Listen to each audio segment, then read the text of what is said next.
Welcome, Pisces, to your Venus in Aries deep dive forecast. From March the 6th through to the 30th, Venus the relator and also the planet of money moves into the fire sign of Aries. We can look at this in isolation. I'm going to share the event chart so we get the big picture, the context. There are some other very important planetary influences.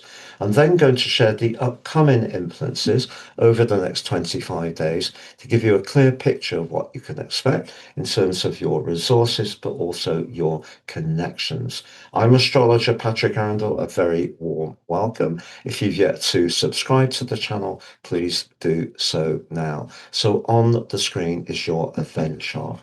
Venus just into the sign of Aries.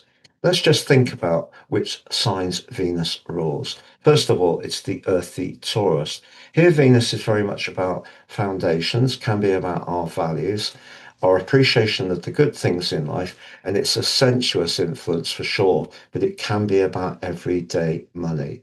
Its rulership of the sign of Libra is much more to do with communication, an air sign, and about how things are presented, but it can be about harmony and also, of course, relationships.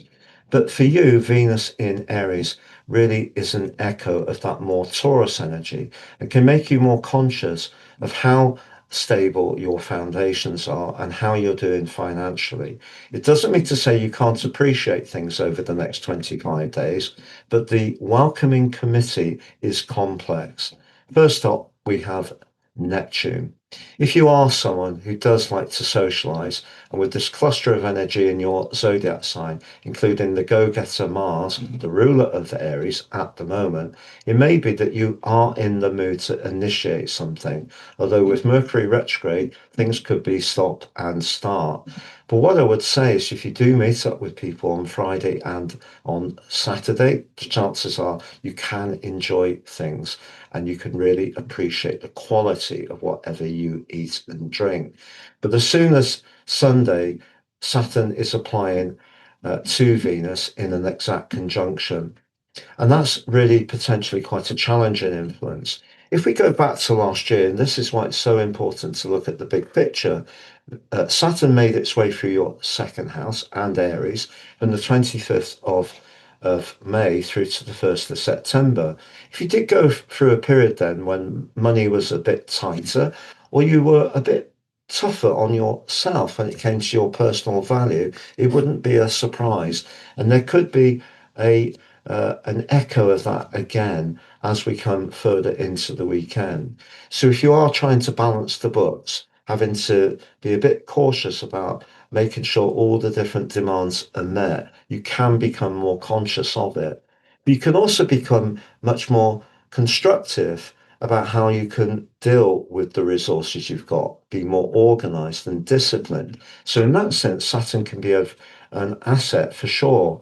But if you are connecting to someone in a relationship context and your values don't really align, say for example, it's a new date and the other person thinks you should pay the whole bill, that's a bit of a red flag because the more balancing energy that Venus likes is really affected by the potential for the other person to not necessarily be very generous. So that's just an example of what could play out. But even in an ongoing relationship, if one person tends to be quite flamboyant with money and the other person more conservative, a big conversation is in store. Now, to be honest, when Venus applies to Saturn, it can be the end point in a relationship which doesn't work. But no one's going to leave your world who's not truly right for you. And I'm only talking about in the most extreme circumstances. But then Venus gets beyond Saturn and from the 10th starts to forge a very powerful link with Pluto, which is in a very deep psychological part of your chart.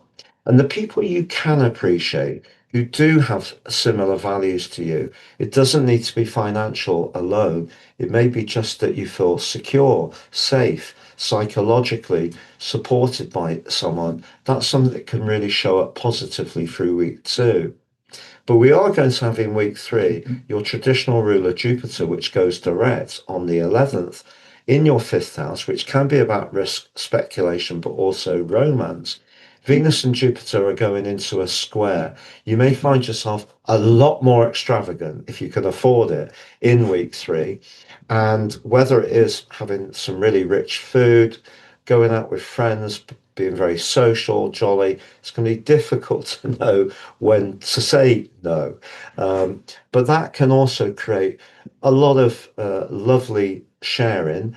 And if there is someone you're attracted to with Jupiter going direct, and there is a very sensual dimension to that attraction, but also there's fun, there's warmth, there's affection, then something really lovely can ensue.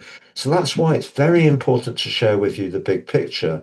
If we were just talking about Venus generally in Aries and not talking about Saturn, not talking about Jupiter, not talking about Mars being in your own zodiac sign and Mercury being in retrograde, we wouldn't be getting the full picture. But by the end of the month, Venus combines with Chiron. If you have been struggling a little bit with your sense of self-worth since February 2019, it might be partly to do with Chiron, but during that time we've also had the North Node in Aries and also an eclipse series. And there may have been times when you felt more than good about yourself. And in fact, there may have been some greater abundance for you. But if there have been times when your celestial glass seemed half empty, I think you have a chance with Venus combining with Chiron towards the end of this month to feel better about yourself, to look at your value in a different way, because Aries can be, in some ways, particularly with Venus there, about how we present ourselves. And if you do feel that you need a boost in that regard, by renewing your wardrobe, perhaps trying some different touches, um, maybe thinking about what you're eating and drinking. But I have to say, if you are on a diet at the moment, Venus going through the second house of your chart, particularly once it gets beyond Saturn, may see you severely tested, and particularly with that square to Jupiter. But also just know that Uranus is right at the bottom of your chart. It's been going through a very buzzy part of your situation for 7 years now. It had those 4 months in your fourth house last year when you may have felt very restless about where you lived, or even moved, or certainly decluttered, or kept some space from someone that you didn't find easy to be around. But that's still bringing sparkle. These guys are still bringing vivaciousness. You're going to be giving out a very strong signal over these next 25 days of allure, particularly with Mars. Mars struts its stuff. It is about taking action. If there's someone you like, you really fancy, because sensually there's an attraction, don't let Saturn inhibit you. But just know you could encounter someone who just has such a different way of looking at life or being that suddenly there's a crunch point between you. But later on in the month, that glorious link to Jupiter is very, very uplifting and very potentially positive. If you've yet to watch your deep dive for March, please click on the link for that. If you've yet to watch your deep dive for Mars in your sign for near to the next 6 weeks, please click on that. If you'd like to work with me personally, please check out my testimonials below. And to take advantage of my unique offer of 50% off your forecast and life roadmap, natally or draconically, please see the link below for more.